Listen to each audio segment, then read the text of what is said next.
Welcome to A Healthy Bite. You're one nibble closer to a more satisfying way of life, a healthier you, and bite-sized bits of healthy motivation. Now let's dig in on the dish with Rebecca Huff. Hi, I'm Rebecca, and today I am here with Stefanie Naumann, who co-authored the book, How Languages Saved Me, A Polish Story of Survival. It's her grandfather's memoir that he was unable to finish when he passed away at age 93, I think. Yes. And Stefanie, your grandfather sounds like an amazingly resilient and resourceful man. I would have loved to have met him in his lifetime, but I want to thank you so much for sharing his story with me and with the rest of the world in this book. I couldn't put it down once I started it. It was so good. Thank you so much for writing it. So can you tell me how you came to decide that you would share his story? Yes. So thank you for having me, first of all. So a couple of years after his passing, I was actually cleaning out the garage, and I found all of these audio recordings and videotapes and his personal journals, diaries, letters, all kinds of things that made me realize that I have enough here to be able to fulfill his dream of publishing his story. He started writing it, but wasn't finished by the time he passed. So once I found all of these documents and videotapes of him being interviewed about his life, I realized I'd had enough to finish the book. Oh, wow. So he had actually been working on writing the book during his lifetime. Right. In the 1990s, he started, and it was a slow process because he was very detail oriented, but he hadn't quite finished it at the time of his passing. Now, I noticed on your website there were some videos of him basically talking to the camera, like interview style. Were those also some in his archives, or Yes. How did those come about? Exactly. I was thrilled to find those. I had forgotten about those. My mother had hired a videographer to interview him about his life, because my whole life I heard that this is an amazing story. This needs to be published. The world needs to hear about this story.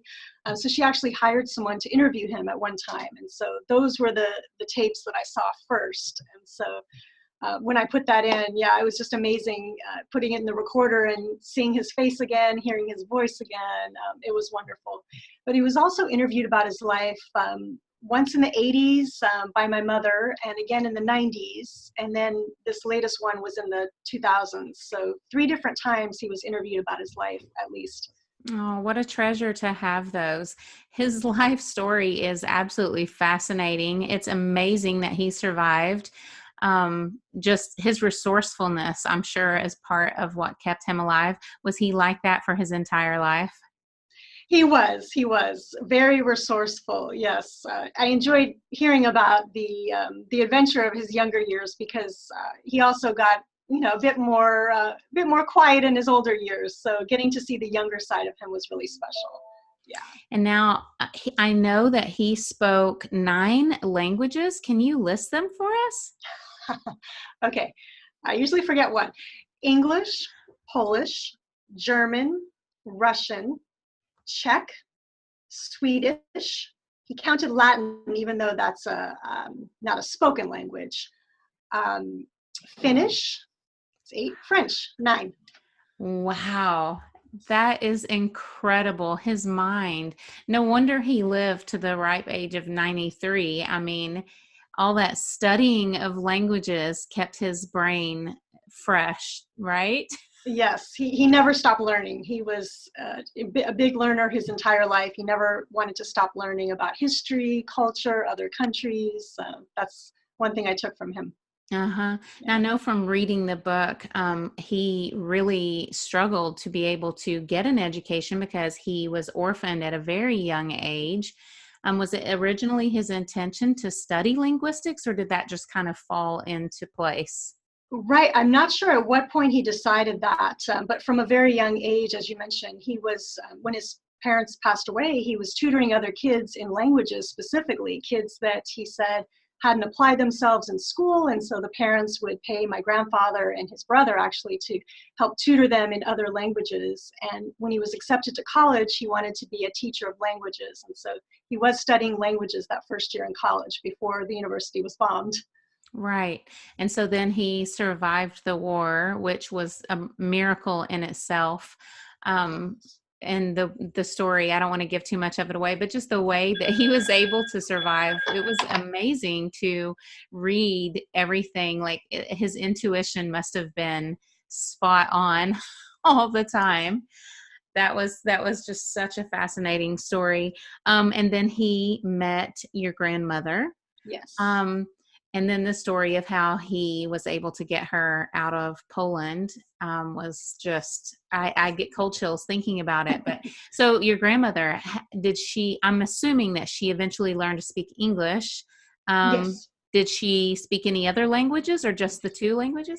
She did not. No, just the two languages. Yes. When they immigrated to New York, she needed to learn the language, obviously, to get a job. And so that was when she worked on her languages. But my grandfather, little by little throughout his life, he acquired those 9 languages. English was actually his 9th language, and he earned his PhD in his 9th language, which was English. It's so crazy. Yes. I know I read a little bit as I was reading the book, and then I read another article that you shared about him learning to speak English, and you say that was his 9th language, which insane that he could keep 9 languages inside of his brain. I struggle to learn 2 or 3. But so he ordered an English course from the Linguaphone company and bought a gramophone to listen to the records that he received. And then like when he first started listening to the records, I know you said that they were garbled and hard to understand. So he thought that he had received an advanced course in English, right. Sent them back. The company was like, no, you have to listen to them over and over again, which he did, keeping tally marks each time he listened. Yes. Unbelievable that he was able to go through all of that and work to save money Totally. for his family. That was just amazing. And so I read that you're also learning, I'm guessing, to speak Polish.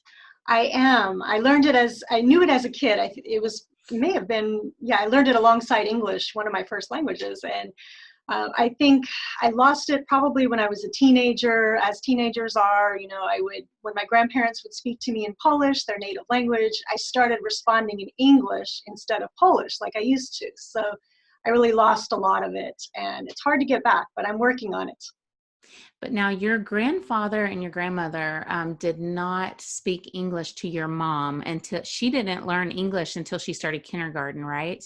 Exactly. She showed up for kindergarten, and the teacher thought something was wrong with her because she didn't talk to anybody.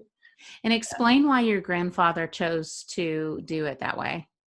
Right. So based on the research and his own research, he believed that languages develop independently in the brain, and that if they commingle at a young age, it'll be difficult to master either one of them. So he wanted the English reserved only for English speakers, and then at home, my mother spoke only Polish to her parents, the native Polish speakers. Wow. I never knew that. Yeah. And so I'm sure her English was perfect. Yes. I thought that was fascinating that he wanted her to learn to speak English from native English speakers so that she didn't pick up their accent. Right, their Polish accent. I had not even realized that until I heard that in his interview. I didn't even know that. Wow, that's amazing. I know a lot of people who speak English as a second language, and usually their children learn both languages, from the beginning. And it had never occurred to me that it might be, a better way to learn from an English. But yeah, so that was a fascinating thing to read, that he had decided to do that, and it worked out really well for him. And so tell me a little bit about his career in linguistics. I know once he earned his PhD, or maybe even before, he began working. Yes. So first, when they immigrated to New York, he was doing a lot of odd jobs that he was probably overqualified for, but a lot of brand new immigrants are relegated to some of the lower jobs, and like baker, for instance. But he applied for a job at the Army Language School in Monterey, California, and it was a job of teaching Polish to American servicemen. And so he ended up doing that for 35 years, became the chair of the Polish department. And during the Cold War, especially, Polish and Russian were very important languages to learn. And so I like to think that he had pretty big role in spreading democracy to Poland by teaching these American servicemen Polish. They in turn were able to use that knowledge of Polish to help spread democracy. Right. And because maybe if he had been able to stay in Poland, he would have been into politics. Exactly. Exactly. That didn't work out so well for him. No, it didn't. I was just amazed. I think a lot of people, if they had landed in that situation, may have not survived, as did many of his friends and people that Yes. he knew at that time. So that was just absolutely amazing. My family, we all love to study countries and cultures and other languages and everything. So I found the book very fascinating, and my 11 and 13-year-olds wanted to read the book, and then my husband wanted to read the book. So Oh, it was really nice to read and just see his story of survival. And I'm sure he was just an amazing person. he was. I feel so grateful to have been his granddaughter. I can't even tell you. Yeah, Uh, so and lucky. and so he had the one daughter, and then she had you, her only Yes. daughter. So you have no siblings. I actually have, my parents were divorced, and so I do have siblings on my dad's side. So Oh, my mother, we lost my mother 2 years ago. So fortunately, I do have some other family. My brother and sister are from my dad, and so I do have oh, some other good. siblings. But as far as the Polish connection, you're right. That was it. My grandparents tried to have more kids, but as you know in the book, it didn't work out. Mm-hmm. And so you have children, Yes, I do. I have 2 kids. Yes. and are you teaching them languages? Well, not exactly, not exactly. But I'm not teaching them languages. But my daughter's studying French in college, and my son is taking Spanish in high school. So Oh, I'd nice. love for them to learn Polish someday, but it's That would be fun. How about, have you visited Poland?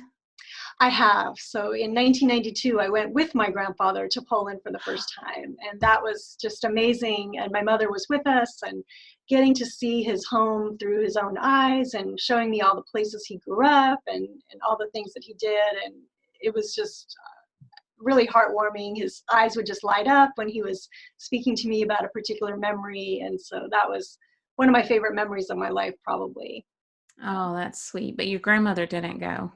She didn't. No, she refused to ever go back to Poland. Yes, she was just too worried because they left there illegally. I mean, she didn't And trust that he wouldn't be put back in jail when he went back, and so she was she was always just scared. traumatized. Yes, She and saw a that's the lot. reason they immigrated to the United States from Sweden, because Sweden wasn't far enough away from the people trying to get her husband. So she just needed that distance. Wow.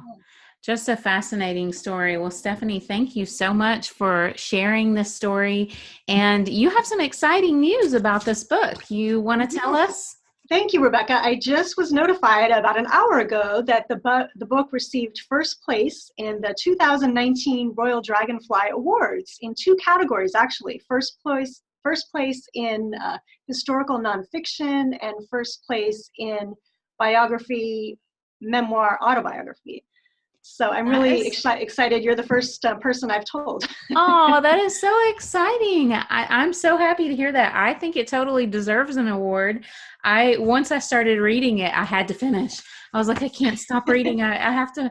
And then I wanted there to be more to the story. I wanted to hear more about their lives. And I loved that you included the pictures. And I actually went to the website and I watched some of the videos of your grandfather telling his story. It was so sweet. I just fell in love with him. He just seems like such a wonderful person. Thank you so much. I hope that this story inspires others to record their family's story, because every family has a great story. And while we still have our older relatives alive, it's so important to get those stories down. Yes, I agree so much. So start researching your genealogy and making those family trees and family charts and find out what your family stories are. That's right. That's Well, right. thank you so much, Stephanie. Thank you, Rebecca.